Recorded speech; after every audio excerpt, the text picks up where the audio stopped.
Assalamualaikum warahmatullahi wabarakatuh. Waalaikumsalam warahmatullahi wabarakatuh. Assalamualaikum warahmatullahi Wabarakatuh.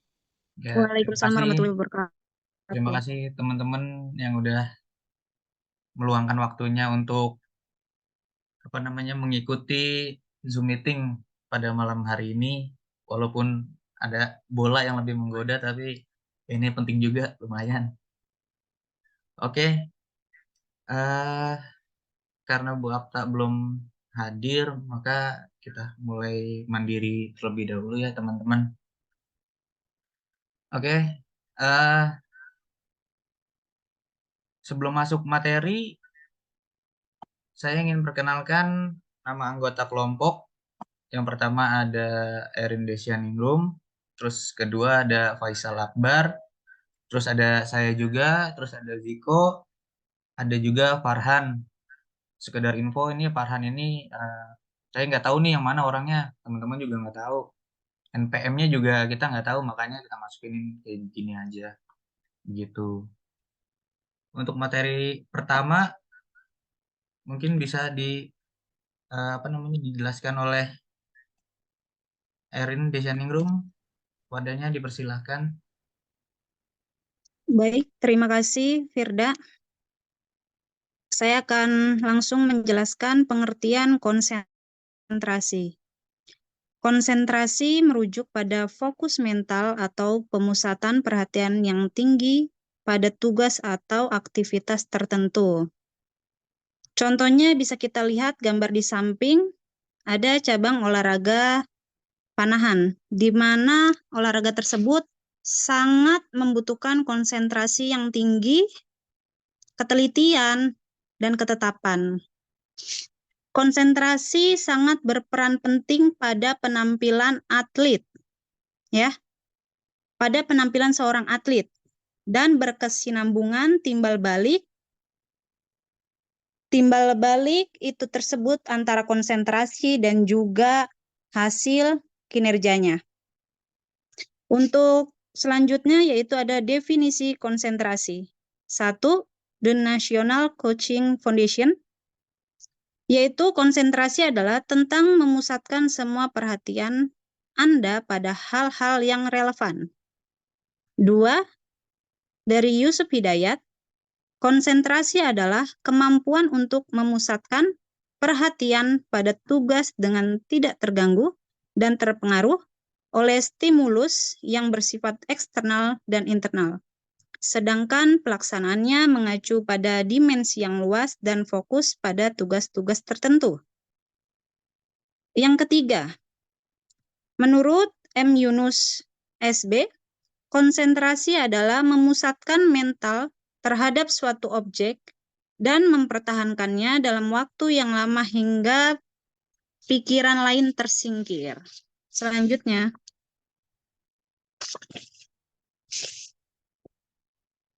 baik, di sini ada ciri-ciri konsentrasi. Untuk yang pertama yaitu ada tertuju pada objek yang ada pada saat itu. Contohnya pada cabang olahraga panahan. Jadi di situ ada target atau target pitch, di mana pada saat kita ingin meluncurkan anak panah tersebut, jika kita berhasil mencapai target tersebut, itu termasuk ke dalam ciri-ciri kita sudah berkonsentrasi. Dan untuk yang kedua, perhatiannya pada suatu hal tidak terpengaruh oleh perhatian yang lain. Mungkin untuk atlet yang berlomba atau melakukan pertandingan, pasti ada banyak penonton di situ. Dengan cara apa kita bisa berkonsentrasi jika penonton tersebut berkata yang tidak baik, kita hiraukan saja. Dan untuk yang ketiga, menenangkan dan memperkuat mental. Untuk menenangkan, kita harus selalu berpikir positif, ya. Dan untuk memperkuat mental, itu adalah modal utama memperkuat mental, yaitu keberanian. Selanjutnya,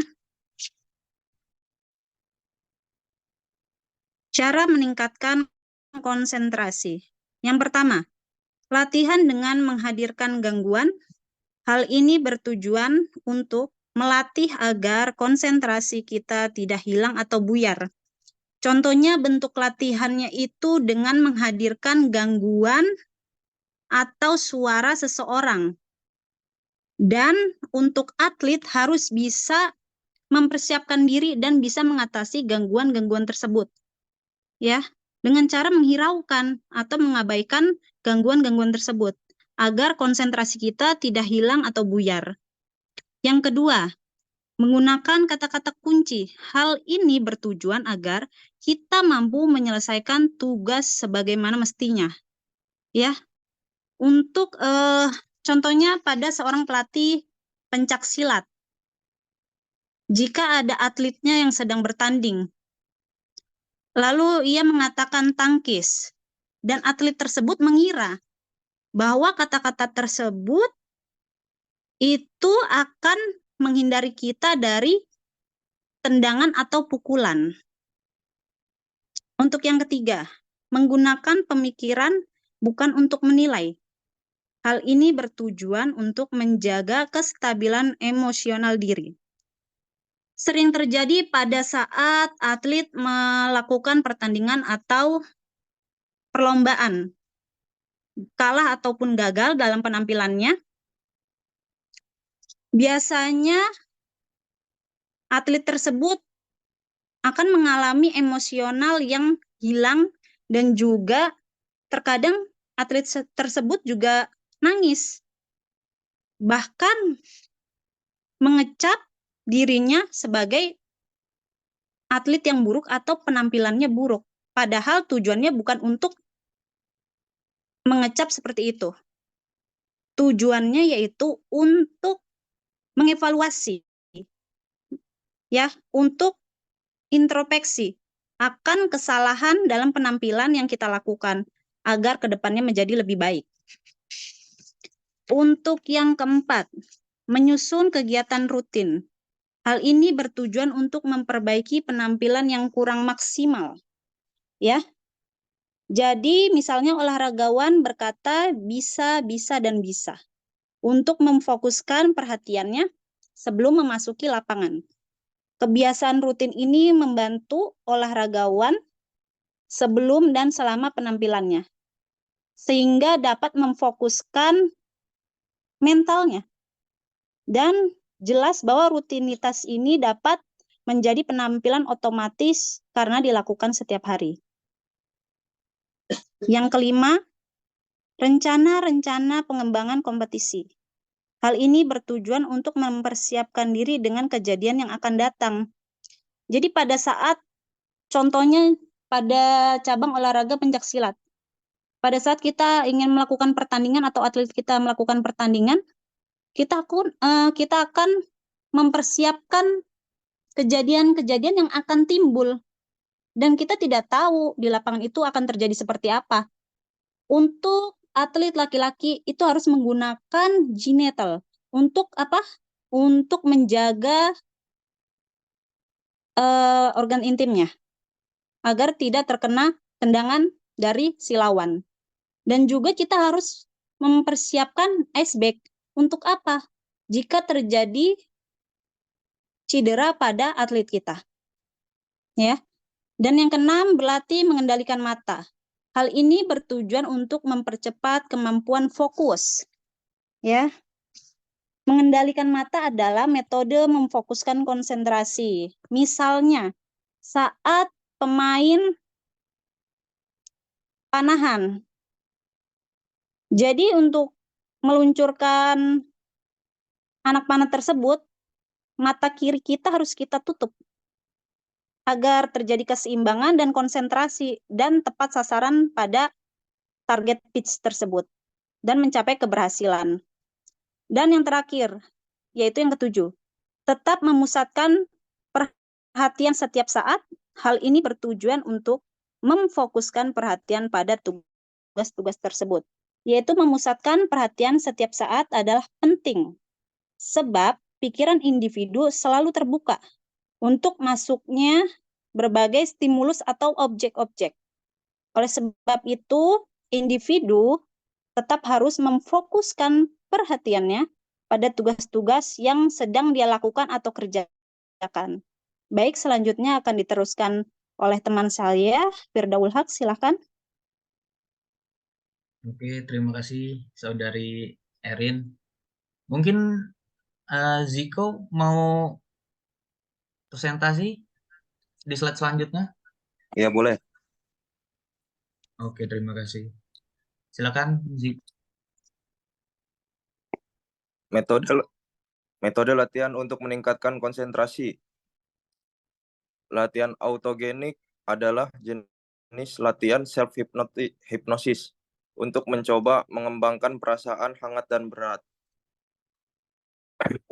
Belajar untuk mengubah perhatian, tujuannya adalah menunjukkan perspektif berbeda untuk menampilkan keterampilan dalam olahraga.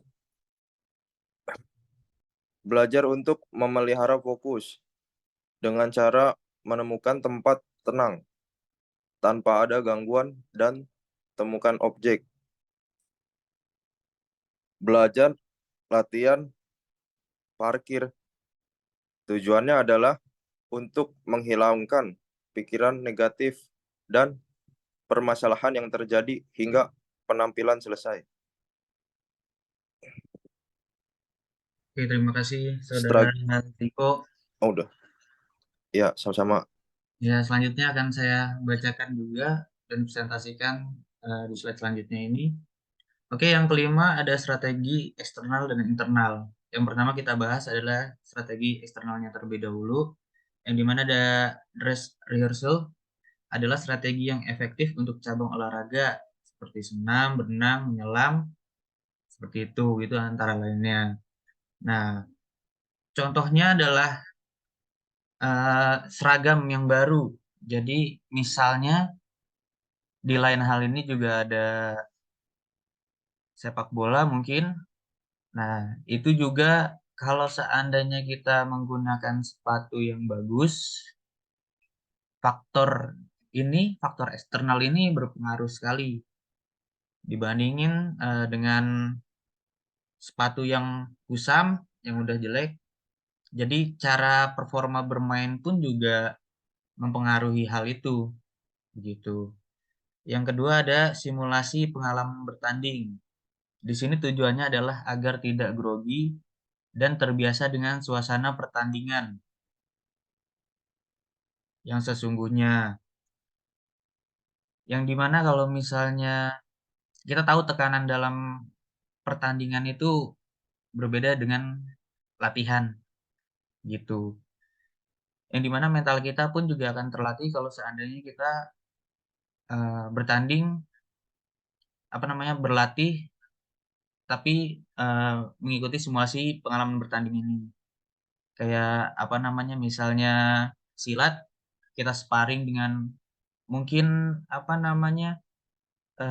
klub lain ya kalau silat ya, atau itulah seperti itu. Perguruan lain. Terima kasih. Lalu ada latihan mental. Nah, latihan yang terbukti menentukan keberhasilan olahragawan, karena latihan ini bertujuan agar olahragawan atau atlet itu sendiri siap menghadapi tekanan pertandingan. Tadi yang saya jelaskan seperti yang tadi, bahwa mental ini berpengaruh kepada performa bermain. Performa bertanding juga bisa seperti itu. Kalau seandainya mental kita diserang, ya kemungkinan performa bermain bagus kita yang seperti biasa mungkin yang latihannya udah bagus, terus sparringnya bagus, tapi giliran saat bertanding mental kita down, ya mungkin kita akan kalah atau mungkin bermain jelek seperti itu. Selanjutnya, nah di sini ada strategi internal. Yang pertama ada attentional cues and trigger atau isyarat dan pemicu perhatian, yaitu olahragawan menggunakan kata kunci untuk memfokuskan konsentrasi dan membangkitkan konsentrasi yang hilang.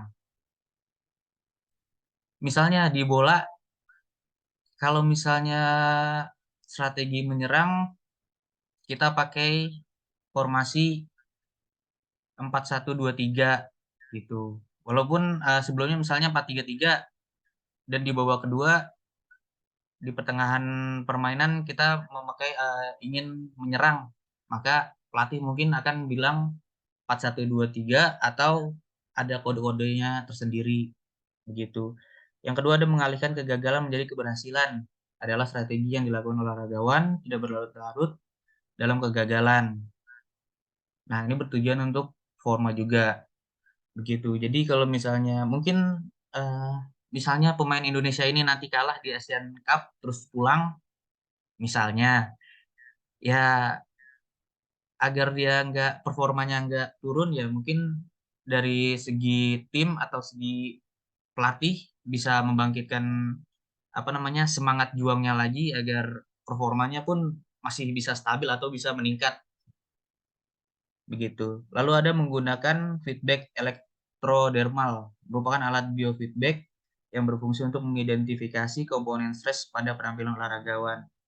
Kalau teman-teman cari alat ini ada, dia modelnya bisa apa namanya mengukur detak jantung, terus denyut nadi segala macam. Nah, di situ tim medisnya, tim kesehatannya pun juga bisa apa namanya ngecek kalau misalnya mungkin si atlet ini lagi down, lagi sakit atau mungkin lagi apa namanya emosionalnya gak stabil, itu bisa detect di situ gitu. Selanjutnya mencari kunci-kunci yang relevan. Caranya adalah mengamati objek di mana angka-angka tersebut disusun secara acak. Dalam mungkin bisa dalam waktu 1 menit harus menemukan angka-angka tersebut. Bisa dicek di sini. Di sini ada angka-angka mungkin kalau cara melatihnya itu adalah misalnya temukan angka dari 20 sampai 30 atau 10 sampai 11, 10 sampai 19 mungkin dalam waktu yang ditentukan. Nah, di situ ada kategori-kategorinya. Kalau misalnya menemukannya dengan eh, waktu kurang dari 30 detik, kurang dari 20 detik, itu ada kategorinya tersendiri. Selanjutnya di sini ada sebelahnya instrumen konsentrasi. Adalah pernyataan yang dibuat seperti angket, kuesioner tentang konsentrasi dengan tujuan untuk menilai permasalahan psikis pada olahragawan atau atlet tersebut. Di sini juga ada keterangan alternatif jawabannya. Nah, di sini kan ada SS, S, R, TS, STS. Nah, di atasnya itu ada penjelasannya. Kalau misalnya seandainya teman-teman bingung. Nah, di sini kuesioner ini diisi oleh olahragawannya yang dimana itu sesuai dengan pengalaman saat ini begitu. Kalau misalnya satu ini saya merasa terganggu dengan sorakan penonton. Mungkin olahragawan harus jujur dengan mungkin ragu atau tidak setuju gitu karena mungkin percaya dirinya bagus. Tapi kalau misalnya percaya dirinya kurang, ya mungkin dia akan memilih dengan sangat setuju atau setuju seperti itu. Begitupun eh, nilai 2 dan 3-nya gitu. Oke, mungkin cukup itu saja teman-teman presentasi kita kali ini. Kalau misalnya ada yang bingung atau ada yang ingin bertanya atau ada yang ingin menambahkan, silakan.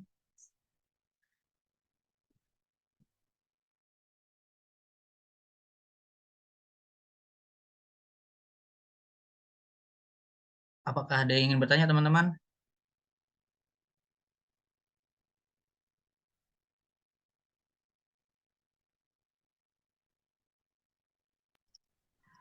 Ayo, ada yang ingin bertanya?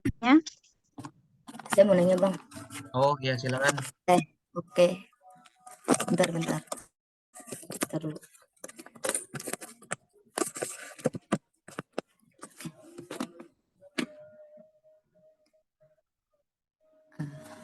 Assalamualaikum warahmatullahi wabarakatuh. Waalaikumsalam warahmatullahi wabarakatuh. Perkenalkan, nama saya Ade Bestari. Saya dari kelompok 4.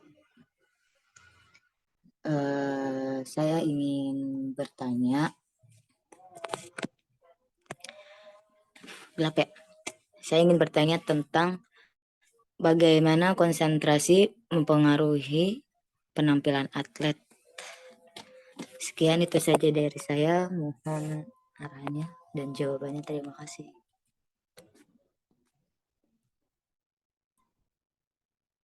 Oke, terima kasih Saudari Debbie Lestari. Mungkin akan langsung saya jawab.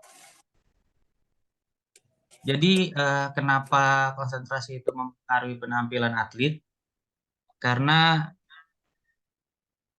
konsentrasi atau perhatian atlet tersebut itu sangat penting untuk pertandingan.